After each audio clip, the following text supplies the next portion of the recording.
sur la thèse de votre ouvrage. Est-ce que finalement le climat n'a pas fait oublier l'environnement et le reste de l'environnement, à la fois dans les entreprises et dans les acteurs publics? Merci, bonjour à tous. Oui, c'est un peu la thèse en effet de mon ouvrage.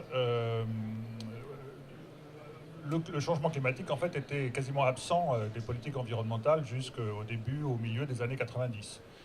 Ce qui était un tort évidemment. Et maintenant, on a l'impression que c'est un peu l'inverse, qu'il est ultra dominant, au risque d'une part d'occulter d'autres problèmes d'environnement et au risque également que certaines mesures de lutte contre le changement climatique soient dommageables à d'autres aspects de l'environnement. Alors, à quel problème d'environnement suis-je en train de penser? Je pense évidemment à la pollution atmosphérique. Je vous rappelle que la pollution de l'air, c'est 7 millions de décès prématurés par an dans le monde. Le changement climatique, ça n'est pas 10% de ça, et c'est peut-être même pas 1% de cela. Alors bien sûr, ça ne veut pas dire que le changement climatique ne soit pas un problème très important aujourd'hui et dans le futur, mais le problème, c'est que les décès dus à la pollution atmosphérique augmentent, ils ne diminuent pas. Et le second problème d'environnement qui est très important en termes de santé publique et en termes de décès, c'est évidemment l'accès à l'eau potable, qui est également un problème majeur. Troisième problème qui n'est pas lié au changement climatique dans le sens où on l'entend, c'est évidemment l'érosion de la biodiversité. Quand vous allez dans les pays anglo-saxons, les grands scientifiques vous disent qu'il y a deux grands problèmes globaux d'environnement, en dehors des problèmes locaux, qui sont le changement climatique et l'érosion de la biodiversité. En France, on considère que c'est essentiellement le premier et pas le second. Alors on voit assez souvent dans les médias écrit maintenant l'érosion de la biodiversité causée par le changement climatique. Mais la relation est dans les deux sens, parce que 20 à 25% des émissions de GES, de gaz à effet de serre, viennent de la déforestation et du changement dans l'utilisation des terres. Et donc ça, c'est pas provoqué par le changement climatique, c'est l'inverse, ça provoque le changement climatique. Et vous avez un certain nombre d'épuisements de ressources naturelles qui ne sont pas du tout liés au changement climatique. L'épuisement des stocks halieutiques, par exemple, est clairement lié à la surpêche. Et puis, dernier exemple, les pollutions chimiques, par exemple, évidemment, sont liées aux industries chimiques, voire à des accidents industriels, et pas du tout au changement climatique. Et enfin, il y a un sujet qui est évidemment très important et qui, à mon avis, est très sous-estimé en ce moment, qui est le problème des sols, de la dégradation des sols, de l'érosion des sols, qui évidemment est accentué par le changement climatique, mais qui n'est pas seulement accentué par le changement climatique, qui tient aussi à beaucoup d'autres causes, notamment des mauvaises pratiques culturales, et qui menace aujourd'hui 1,5 milliard d'habitants, et évidemment dans les pays les plus pauvres. Donc on dit les pays en voie de développement sont ceux qui vont le plus souffrir du changement climatique. Oui, c'est exact. Mais ils vont aussi souffrir beaucoup plus que les pays développés des autres questions d'environnement. Sur les 7 millions de décès prématurés dus à la pollution de l'air dans le monde, 90% ont lieu dans les pays en voie de développement. Parce que les pays développés ont énormément accru leurs standards en matière de pollution de l'air.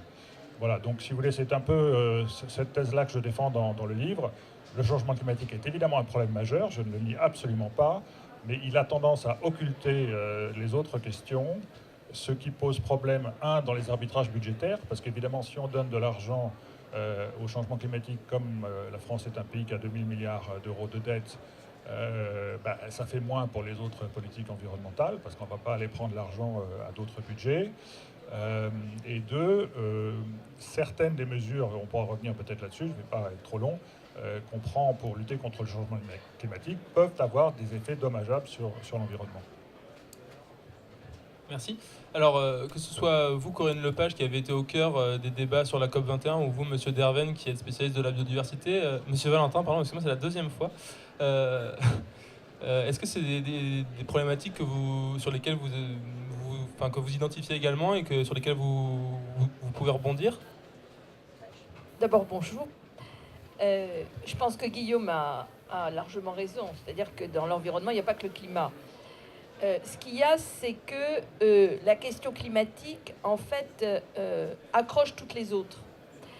Et que deuxièmement, l'environnement, elle a la place qu'elle occupe parce qu'elle est très liée à la question économique. La question climatique, c'est la question énergétique. La question énergétique, c'est la question économique. Et donc, je pense que ceci explique pour une part cela. Deuxièmement, la question climatique, comme la question de la biodiversité, comme la question de la pollution chimique, parce que pour moi, c'est les trois sujets clés. Guillaume vient de parler de la pollution atmosphérique, mais la question des pesticides, des perturbateurs endocriniens et tout le reste, c'est la même chose. C'est des sujets qui, à terme, menacent la survie de l'espèce humaine elle-même. Et je pense que c'est là le changement de paradigme. C'est-à-dire que depuis une cinquantaine d'années où on a commencé, pour les plus anciens dont je fais partie, à nous occuper des questions d'environnement, on parlait de questions locales. On parlait de questions qui intéressaient un petit nombre de gens, qui intéressaient une partie des milieux. Aujourd'hui, on a une mondialisation de la pollution et une mondialisation des problèmes. C'est-à-dire que ça concerne tout le monde dans l'espace et à terme, ça concerne tout le monde dans le temps.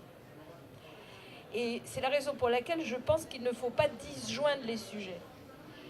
Parce que, comme Guillaume le disait il y a un instant, le climat impacte la biodiversité impacte le climat, les questions de pollution chimique diverses et variées sont en lien avec les précédentes, les unes par la pollution atmosphérique qui renvoie à l'énergie et aux fossiles, les autres par l'utilisation de produits à usage de pesticides pour produire davantage sur des terres qui sont de plus en plus sèches et de plus en plus malades.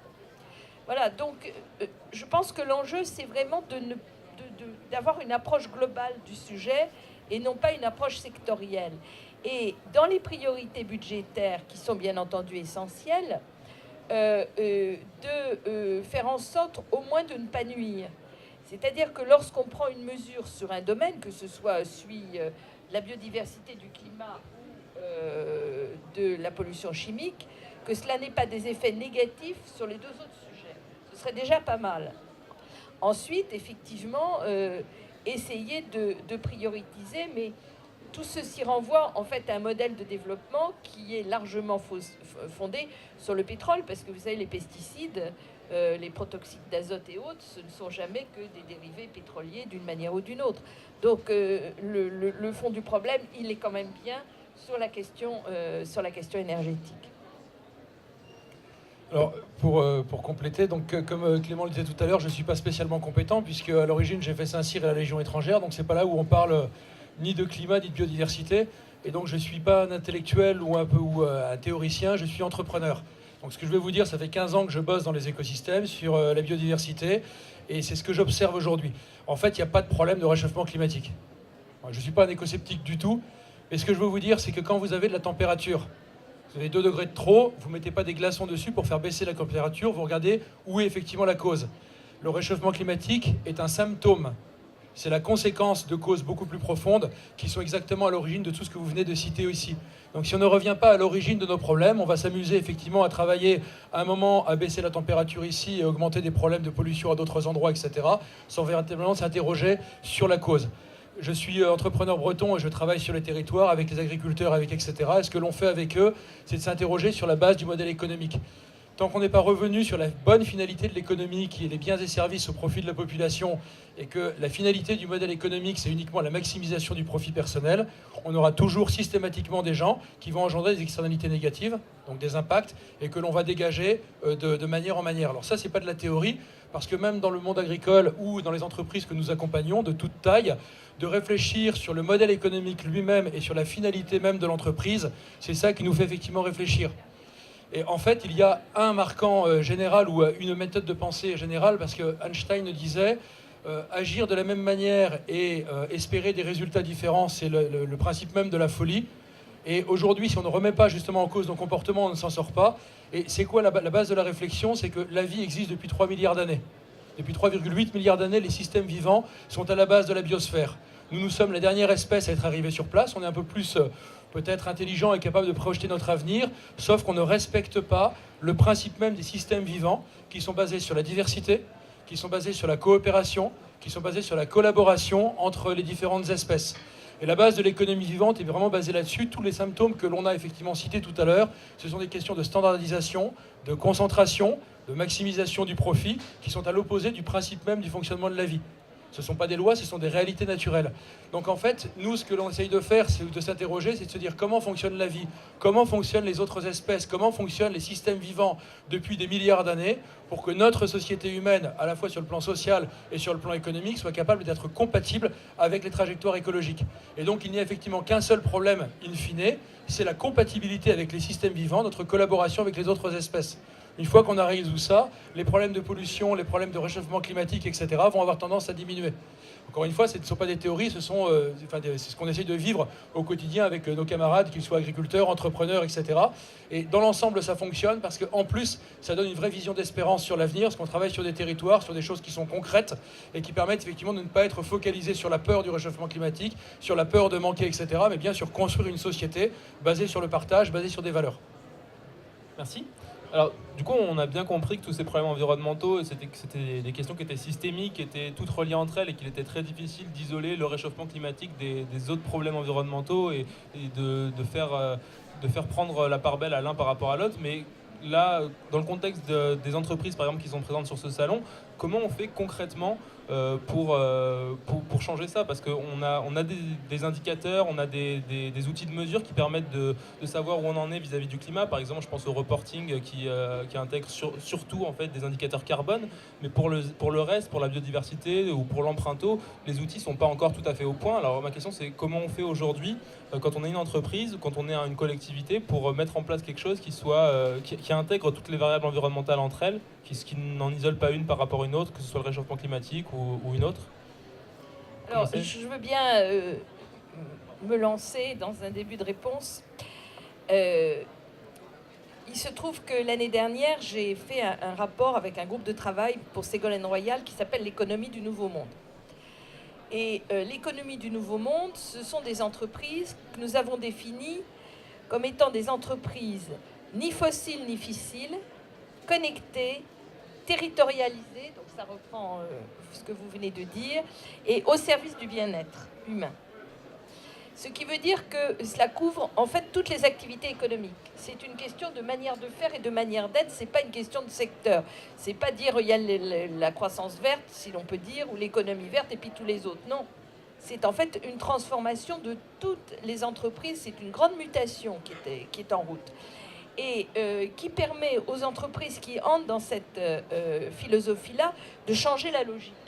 Alors, quand vous changez votre logique, même si vos outils ne sont pas tout à fait ce que vous voudriez qu'ils soient, même s'ils s'améliorent beaucoup en ce qui concerne l'eau, en ce qui concerne tout l'aspect social, parce que la question de l'organisation et du social est extrêmement importante, en ce qui concerne l'impact positif ou l'impact négatif que vous pouvez avoir sur votre territoire, sur vos clients, sur vos salariés, sur vos produits, etc., eh bien, vous changez complètement la donne. Et ce sont des entreprises qui, en définitive, non seulement marchent très bien, sont très rentables, mais répondent très précisément à ce que l'on peut attendre de cette nouvelle manière d'être. Et qui, effectivement, s'inscrit dans l'échange, dans la coopération, dans le partage, dont vous parlez tout à l'heure, et pour lequel les nouveaux outils de la communication peuvent quand même être des apports extrêmement importants. Il ne faut pas penser que Internet va tout résoudre, mais les capacités de communication et d'échange qu'elles ouvrent, les capacités de connaissance qu'il y a, notamment avec le GPS sur les terres, je parle au niveau agricole, tout cela change considérablement la donne pour tous ceux qui veulent bien se donner la peine de changer leurs lunettes. Tout à fait, c'est pour ça que moi je suis complètement optimiste pour l'avenir, ça va bien se passer, justement parce qu'il y a de plus en plus cette révolution qui est en train de se passer sur les territoires. Il ne faut pas être obsédé par la mesure. Aujourd'hui, c'est d'ailleurs un des gros défauts du carbone, hein, c'est que le carbone et le climat, ce sont des indicateurs physiques et mathématiques. Donc on parle en tonnes équivalent carbone, etc. Et on aimerait bien avoir la même chose pour la biodiversité ou d'ailleurs pour le social, et c'est pas possible. En fait, il faut juste se dire, ce qui compte, ce sont les équilibres, c'est la question du bien-être, de la même manière qu'il n'y a pas d'indicateur de santé du corps humain. La température ne vous donne qu'un espèce d'indicateur. Vous avez aussi la tension.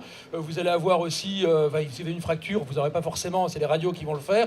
Et en fait, c'est un équilibre général. Et même avec tout ça correct, si vous n'avez plus rien dans la tête, ou vous faites une dépression nerveuse, ça va pas mieux pour autant. Donc ce sont bien des questions d'équilibre, et la recherche des indicateurs, c'est pour vouloir, en termes généraux, coller avec le modèle financier qui veut systématiquement des reportings dans le cadre des différents ratios. Donc ce n'est absolument pas une solution de chercher des outils de mesure. Ce qu'il faut, c'est bien des trajectoires et des outils d'équilibre. Et je suis effectivement très serein pour l'avenir, parce qu'il y a de plus en plus de personnes qui, sans être contre la technologie, au contraire, en utilisant la technologie, les technologies du numérique, tout ce que nous permet la communication et l'échange, mais en restant les pieds sur terre, ou voire même dans la terre, et en étant sur une vraie vision du territoire, il y a des nouveaux échanges commerciaux qui sont en train de se mettre en place et qui sont effectivement parfaitement conformes au fonctionnement des écosystèmes. Et donc les entreprises d'aujourd'hui, ce qu'elles ont à faire, c'est pas de chercher la mesure, c'est l'intégration dans le territoire. Les externalités, si vous voulez, 40% de l'économie dépend des écosystèmes. Donc c'est bien une valeur qui est liée sur la valeur économique. Se poser la question comment la disparition des écosystèmes affectera mon modèle, ça c'est une vraie question, c'est une question d'équilibre. La question, c'est bien ça qu'il faut se poser aujourd'hui, quoi. Les rejets de polluants atmosphériques, et de chaque type de polluant atmosphérique, on peut en énumérer des dizaines. Voilà, on les connaît, les entreprises les connaissent, et on sait aussi très bien que la France ne respecte pas les normes OMS, et encore moins les normes Union européenne, ni l'une ni l'autre, et que donc elle est en procédure d'infraction devant Bruxelles pour ça. Alors que je rappelle que la France n'est absolument pas en procédure d'infraction dans le domaine climatique, puisqu'elle est très bonne élève, au contraire, dans le domaine climatique. Dans le domaine de l'eau, c'est la même chose. On peut tout à fait mesurer la quantité d'eau qu'une entreprise utilise et qu'elle rejette de façon polluée ou non polluée. Donc on a des indicateurs de quantité et de qualité. Dans le domaine de la pêche, on a un indicateur qui est tout à fait connu, c'est l'indicateur du rendement maximum soutenable ou durable, qui dit jusqu'à quel point on peut exploiter un stock de poissons sans qu'il ne diminue ou sans qu'il ne disparaisse. Bon, on sait que ça n'a pas été fait dans plein d'endroits. On a l'exemple de la morue à Terre-Neuve et beaucoup d'autres exemples, presque la majorité des stocks halieutiques aujourd'hui. Donc on sait ce qu'il faut faire, et donc pour les entreprises du secteur de la pêche, c'est extrêmement important. Dans le domaine des déchets, pareil, ça s'applique à quasiment toutes les entreprises.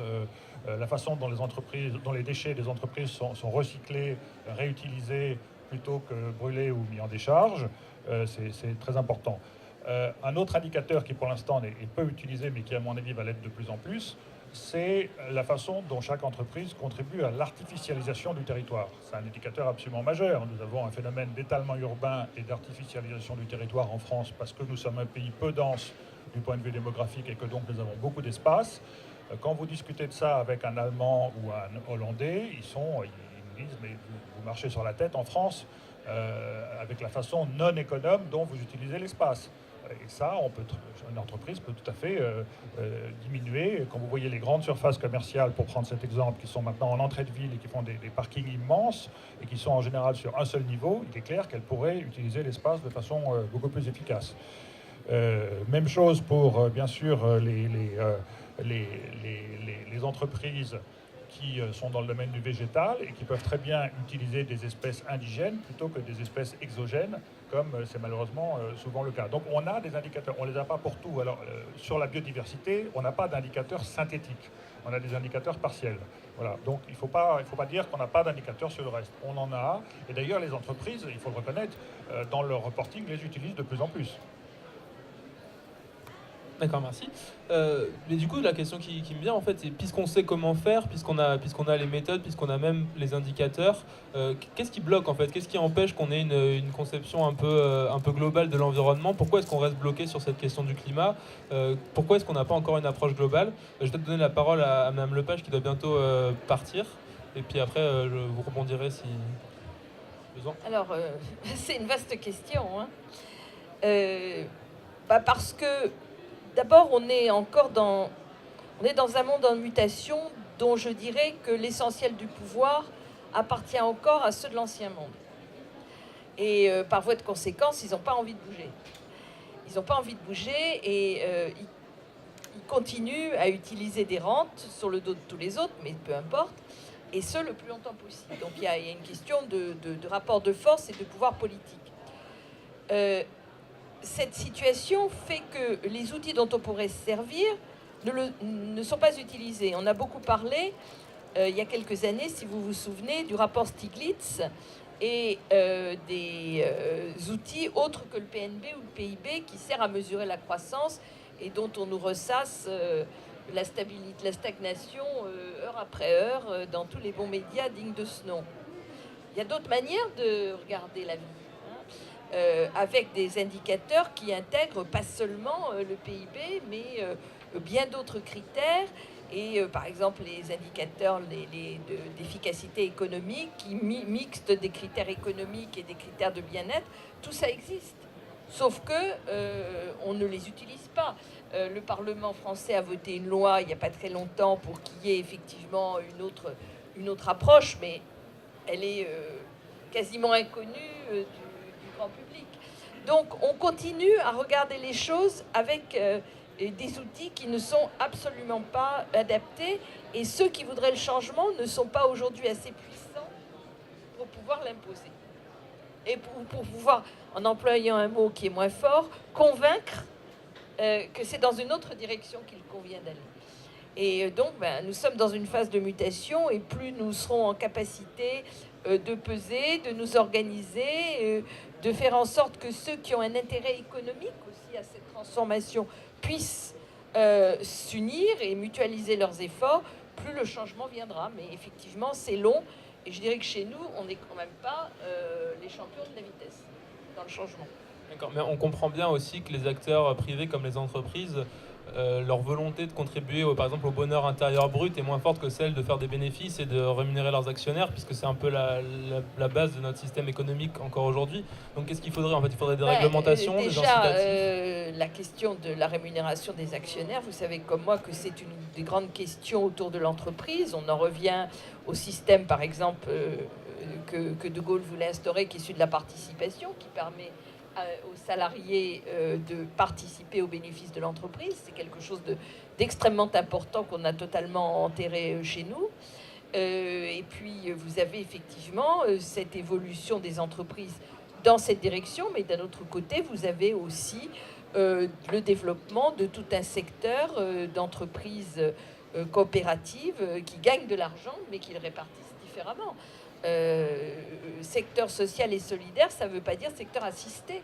Je veux dire que dans le secteur social et solidaire, vous avez des entreprises effectivement qu'il faut aider parce qu'elles ne peuvent pas, vu leur activité, être rentables, mais vous en avez quantité d'autres qui sont parfaitement rentables, sauf qu'elles ont décidé d'avoir un mode de rémunération de leur capital, si je puis dire, complètement différent. Voilà, et ça donne effectivement des résultats complètement différents. Et quand vous voyez aussi tout le développement des petites entreprises, du secteur participatif, du crowdfunding, tout ça, on voit qu'il y a une évolution qui est en train de se faire. Mais la question, c'est la course de vitesse qui est engagée. À quelle vitesse est-ce qu'on arrivera à changer tout cela par rapport à l'urgence du changement? C'est ça la difficulté, mais c'est pas écrit dans le ciel que le système capitaliste financier dans lequel nous vivons aujourd'hui est là pour les siècles des siècles. On peut avoir un système entrepreneurial qui est efficace et qui est d'une nature différente et qui se développe de plus en plus. Voilà, et puis je dirais que chacun d'entre nous, comme consommateur et comme citoyen, il a aussi son rôle à jouer. Quand vous ne voulez pas acheter les produits d'une firme parce que vous trouvez qu'elle se comporte très mal, et vous le faites et ça marche. Voilà, je suis désolée, mais il faut que je vous abandonne. Il n'y a pas de souci. Ça ferait une transition parfaite pour le JT de demain qui parlera de l'entrepreneuriat social, justement. On va peut-être continuer, si vous avez un peu de temps, Monsieur Valentin, Monsieur Saint-Denis. Si vous avez quelque chose à dire sur cette question, est-ce qu'il faut plus de réglementation, plus d'incitatifs peut-être pour les entreprises? Moi, je pense que ce que vient de dire Corinne est déjà un peu en marche, en fait. On a ce qu'on appelle l'économie circulaire, on a ce qu'on appelle l'économie de fonctionnalité. On aurait parlé de ça il y a 30 ans, les gens vous auraient ri au nez. Donc tout ça existe. Il n'y a pas seulement l'économie sociale et l'économie solidaire. Vous avez aussi le fait qu'on ne peut pas complètement, à mon avis, opposer l'économie de marché et le capitalisme tel qu'il existe aujourd'hui avec les considérations, la question que vous posiez, extra croissance, extra valeur pour l'actionnaire, etc. Pourquoi ? Parce que on a de plus en plus le développement de ce qu'on appelle la notation extra-financière, c'est-à-dire la notation sur des critères sociaux et environnementaux. Et on voit de plus en plus que la valeur d'une action, d'une entreprise, dépend de critères extra-financiers qui sont sociaux ou environnementaux. Quand vous avez Volkswagen qui perd, si ma mémoire est bonne, 30% de son cours de bourse en 48 heures suite au scandale de fin septembre, et qu'elle a devant elle quelques milliards ou dizaines de milliards, je ne sais même plus, en frais de rappel de véhicules, en frais de procès aux États-Unis, etc., vous voyez bien qu'une entreprise ne peut plus faire l'impasse sur ces questions-là. Bon, vous avez exactement les mêmes retombées quand vous avez des pollutions accidentelles, des marées noires, etc. Bon. Avant-hier, Total a indiqué qu'ils avaient changé leur objectif en matière d'énergie renouvelable. Ils avaient un objectif de 10 à 15% de leur portefeuille en énergie renouvelable et qu'ils le passaient à 20%. Bon. Il y a 20 ans, quand vous parliez d'énergie renouvelable chez Total, c'était la grosse rigolade. Bon.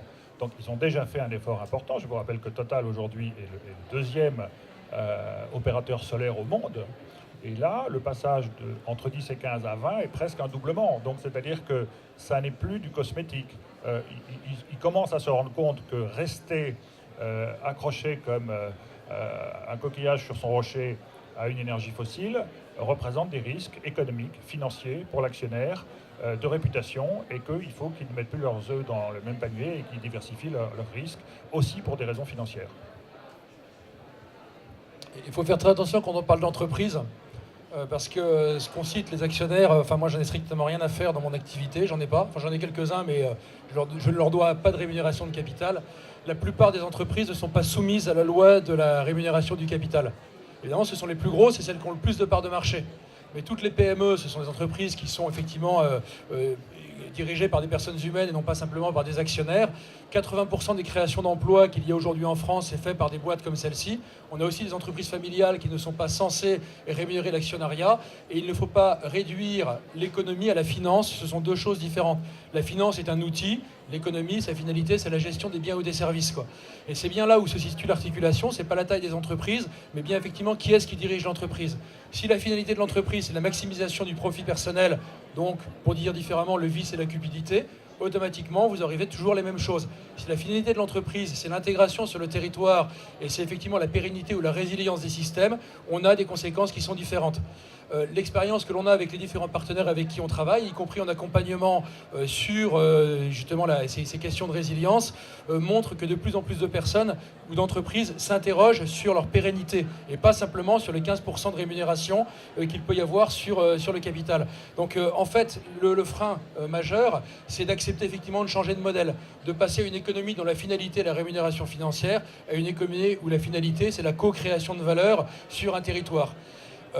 Là, aujourd'hui, avec nos différents partenaires, on se dit finalement notre objectif, c'est d'être capable de faire concurrence à Nestlé.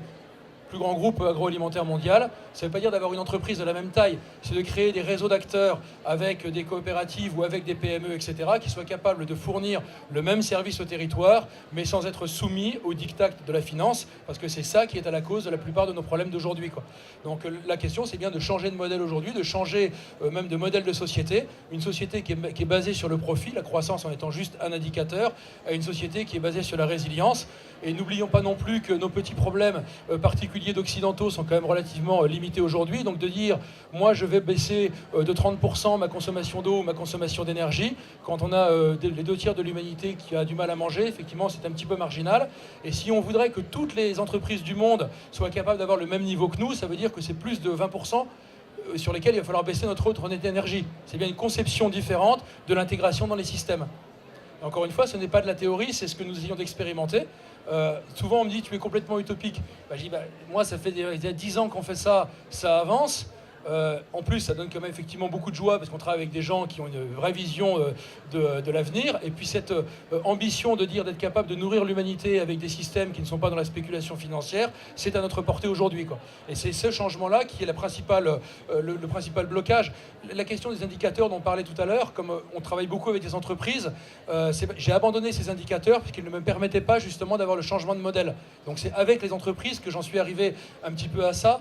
Je vous parlais d'Einstein tout à l'heure, mais il y a aussi cette histoire de l'ivrogne qui cherche ses clés sous un lampadaire. Et puis quand on lui demande « Est-ce que tu es sûr que c'est là que tu as perdu tes clés ?» Il dit « Non, mais là, il y a de la lumière. » Donc on a tendance à vouloir toujours trouver dans le système actuel tel indicateur ou tel... oui, parce que là, je vois, je maîtrise, etc. Mais acceptons ainsi un petit peu de lâcher prise, de nous réintégrer dans la dynamique de la vie et puis de travailler ensemble sur l'avenir à construire. C'est encore une fois beaucoup plus une innovation sociale qu'une innovation technologique. C'est la conception même de notre économie sur laquelle il faut s'interroger, quoi. Est-ce que justement c'est pas un petit peu aujourd'hui, comme vous disiez, utopique ou irréaliste de penser que des si grosses structures peuvent changer assez rapidement pour qu'on puisse atteindre le problème avant que le système s'effondre? Parce que quand on voit que 60% il me semble des émissions de CO2 sur l'ensemble de l'ère industrielle ont été réalisées par 90 entreprises qui sont toutes des géants du pétrole et du ciment, on se dit que c'est des entreprises qui ont un PIB tellement énorme, des structures tellement énormes qu'elles peuvent presque plus changer. Si vous voulez bien, on va répondre à cette question. Peut-être après, on prendra des questions de la salle, si vous avez encore un peu de temps. Trois choses. D'abord, sur ce que vous venez de dire, le changement vient souvent de ce que j'appellerais des outsiders. Elle n'est pas venue de Peugeot ou de Renault. Elle est venue d'un outsider de l'industrie automobile. Les gens qui sont dans un secteur, ils continuent à faire leur business comme avant. Parce que ils n'ont pas, soit ils n'ont pas envie, soit ils n'ont pas l'idée. Et c'est la même chose pour beaucoup de secteurs, si vous y réfléchissez. Deuxièmement, je voudrais nuancer un peu ce qui a été dit sur la finance. Je ne pense pas qu'on puisse dire que la finance soit mal en soi. Ce qui est problématique, c'est soit la financiarisation excessive, soit la déconnexion de la finance et de l'économie réelle. Ce à quoi on assistait en effet depuis quelque temps. Mais la finance peut aussi être mise au service du développement durable, du développement soutenable et de l'investissement socialement responsable. Si on prend l'exemple des États-Unis, qui est quand même la première puissance économique et financière du monde, aujourd'hui 13% de la capitalisation boursière américaine est investie en ISR, ce qui est absolument considérable. Des fonds de pension aux États-Unis, on n'en a pas en France. Ils sont riches aux États-Unis, sont presque tous investis en ISR, les fonds des ONG aussi, les fonds des universités aussi, etc. Donc le système peut évoluer, et d'ailleurs il évolue, on le voit en permanence. Moi je suis assez d'accord avec la réflexion de Corinne Lepage tout à l'heure, le problème est la rapidité d'évolution par rapport à la rapidité des menaces. Et là, je suis complètement d'accord, la finance n'est pas un problème tant que ce n'est pas la finalité de l'économie. En fait, la question, c'est qu'on a inversé le système de valeurs. Moi, je suis, entre guillemets, capitaliste, j'ai des associés dans mon entreprise, c'est une petite boîte de 40 personnes, mais il y a quand même des gens qui ont mis du capital dedans, donc c'est exactement la même chose. Par contre, c'est la question de la finalité. Mais la question de est-ce que c'est utopique ou pas, regardez l'histoire du monde, hein, la plupart des changements se sont faits, effectivement, sur la question d'outsider, et quand il y a des tensions majeures, comme on voit aujourd'hui, ce sera peut-être la crise des migrants qui fera basculer l'économie, ou ce sera peut-être autre chose, je ne sais pas, mais on voit bien qu'il y a des tensions qui sont majeures. Moi, j'aime beaucoup l'histoire, et en fait, les grands changements se sont faits à des moments où il y avait une aspiration, que ce soit la Renaissance ou d'autres choses. Non, je suis très très confiant pour l'avenir. C'est pas parce qu'aujourd'hui c'est eux qui dirigent, mais regardez l'Empire anglais sous Gandhi. Et personne ne pouvait s'imaginer qu'un petit bonhomme allait mettre les Anglais à la porte. Et aujourd'hui, c'est la même espérance et la même foi qu'on doit avoir, avec d'ailleurs les mêmes méthodes, je dirais, non violentes, entre guillemets. C'est-à-dire c'est la volonté de construire quelque chose basé sur des valeurs, en étant d'ailleurs même dans l'économie de marché, parce que quand je dis faire concurrence à Nestlé, il ne s'agit pas d'aller attaquer, ou etc. J'ai aucune forme de révolte dans mes propos, c'est de se dire d'aller occuper des segments de marché, mais avec des méthodes différentes, parce qu'on n'est pas plus bête que les autres, et parce qu'on peut effectivement penser différemment. Et la finance est un outil majeur peurs. Le financement participatif est d'ailleurs un outil de la finance. Il y a beaucoup d'autres systèmes à mettre en place, des bourses locales, etc., qu'on peut mettre sur place. Et c'est à notre portée aujourd'hui. On est souvent esclaves de nos propres peurs et surtout de la peur de sortir d'un système. Ce que j'exprimais tout à l'heure avec l'ivrogne. Encore une fois, nous occidentaux, ce système-là nous apporte énormément. Tous nos vêtements qui sont quand même un petit peu fabriqués par des esclaves un peu partout dans le monde, mais on les a, on est content, on bénéficie de cette richesse, et donc on veut bien changer, mais on se dit on risque de tout perdre. Et donc il faut être capable de dire oui, on va changer, oui, on va perdre un certain nombre de choses, mais on va en gagner d'autres. Et c'est le fait, une phrase que j'aime beaucoup, c'est derrière l'horizon, ce n'est pas l'enfer, c'est juste l'inconnu. Et on a énormément peur d'avancer parce qu'on a peur justement d'aller plus loin. Allons au-delà de l'horizon, et on verra bien que l'horizon recule plus on avance. Et donc ce changement, c'est maintenant que ça se passe, et de toute façon, le système ne va pas s'écrouler, il y aura toujours des personnes qui vont en profiter. Simplement, nous, on n'est pas contents aujourd'hui, parce qu'on commence à en être un petit peu exclus, quoi. Le système ne va pas s'écrouler, c'est à nous de choisir le système que l'on veut. Ne soyons pas esclaves de nos propres peurs.